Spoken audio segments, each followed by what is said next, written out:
headlines for today, Executive Director of World Peace Foundation says U.S. and EU must act urgently to avert a possible genocide.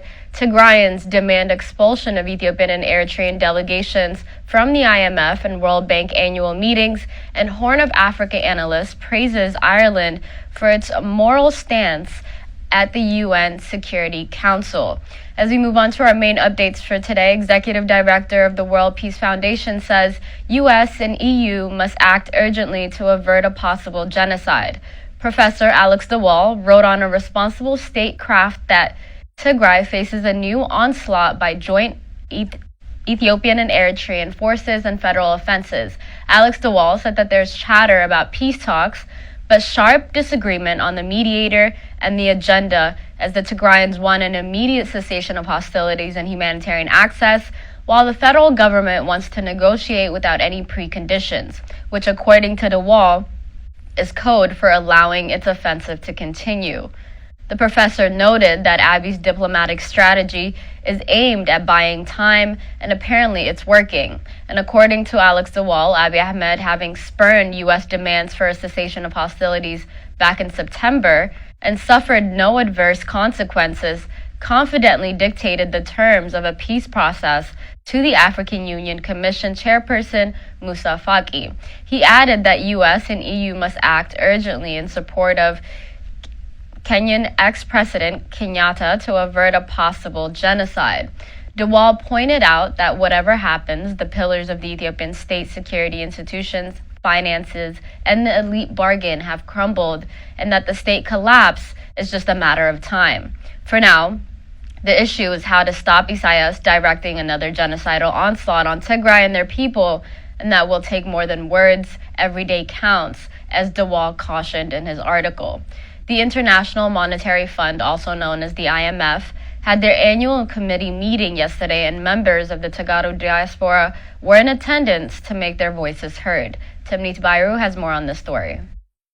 Tigrayans demand expulsion of Ethiopian and Eritrean delegations from IMF and World Bank annual meeting. Tigrayans protested at the IMF and World Bank headquarters in Washington, D.C. on Thursday. They demanded the expulsion of Ethiopian and Eritrean delegations from the 2022 annual meetings, which began on Monday. They called on authorities of the world financial institutions to stop funding genocide in Tigray. The protesters sent a clear message to the authorities here that financial assistance or loan requests from both nations should not be granted, as the money may be used to fund what they described as genocide in Tigray. The protesters, carrying a big banner that read "No money to Ethiopia genocide," accused the international community and financial institutions such as the World Bank and the IMF of paying lip service to the world's biggest humanitarian crisis unfolding in Tigray, a region in northern Ethiopia. A devastating blockade imposed by the governments of Prime Minister Abiy Ahmed of Ethiopia, the President Isaias Afwerki of Eritrea, has sealed off close to 6 million people for about 22 months, according to the United Nations, the World Health Organization, and other humanitarian agencies that have been monitoring the situation in the Horn of Africa. One of the protesters, Simon Tesfaye, who spoke to Today News Africa on behalf of others, explained how Tigrayans have been suffering for the past 700 plus days. We are here to protest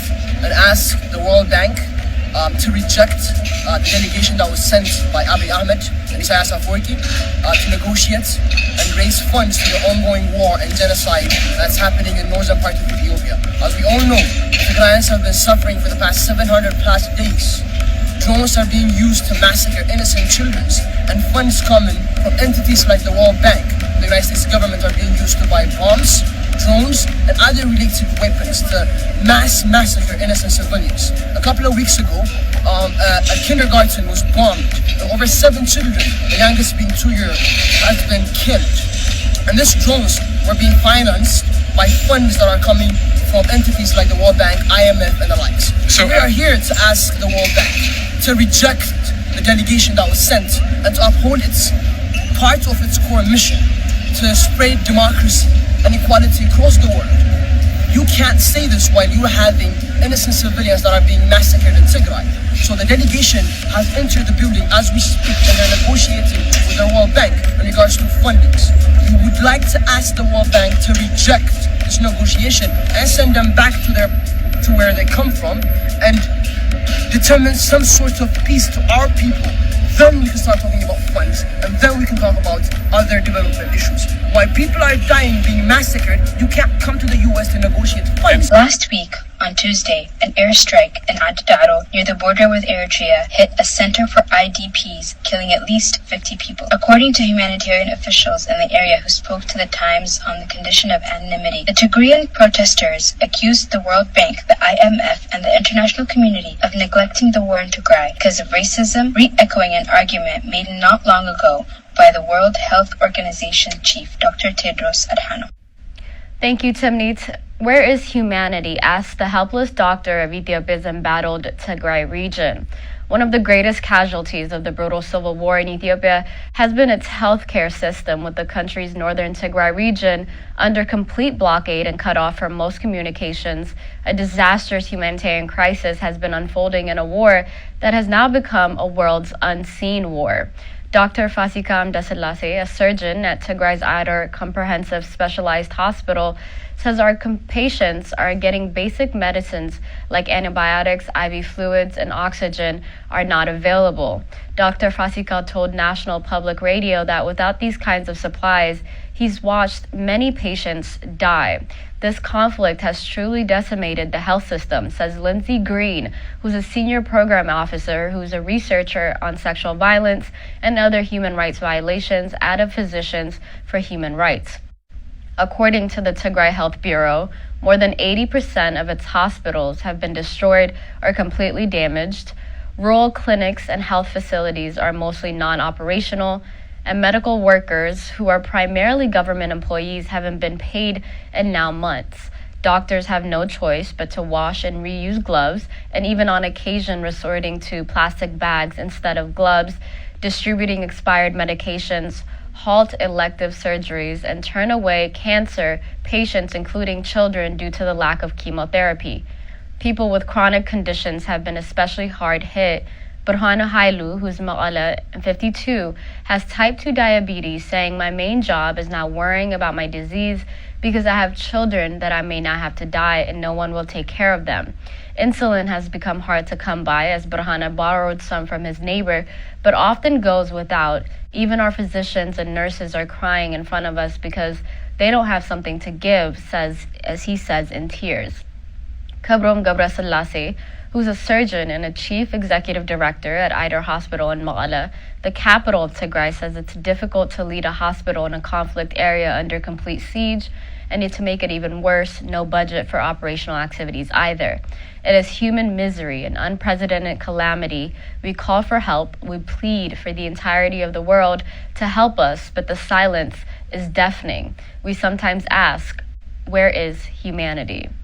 As we move on to our final update for today, Horn of Africa analyst praises Ireland for its moral stance at the UN Security Council. Rashid Abdi made a remark in a tweet he wrote in response to security advisor of the Ethiopian government, Redwan Hussein, for accusing Ireland of undermining his country. Redwan Hussein wrote on his official Twitter account that Ireland has been undermining Ethiopia incessantly for the last 2 years, and says that the Ethiopian government's repeated plea has been rebuffed. Hence, obliged to send an official ultimatum this week for the Irish government, as the security advisor said, adding Ethio-Irish relations is sadly at its nadir. Rashid wrote in response, Ireland is a nation that has suffered trauma and conflict, but also forged peace, beginning to heal finally. He added that Ireland is naturally drawn to empathy and solidarity with the victims of conflict, like the people of Tigray currently facing. Its moral stance at the UNSC is probably voice will go down in the annals of history, as Rashid Abdi stated. That concludes our news for today. Thank you so much for tuning in. Have a wonderful weekend. Bye-bye.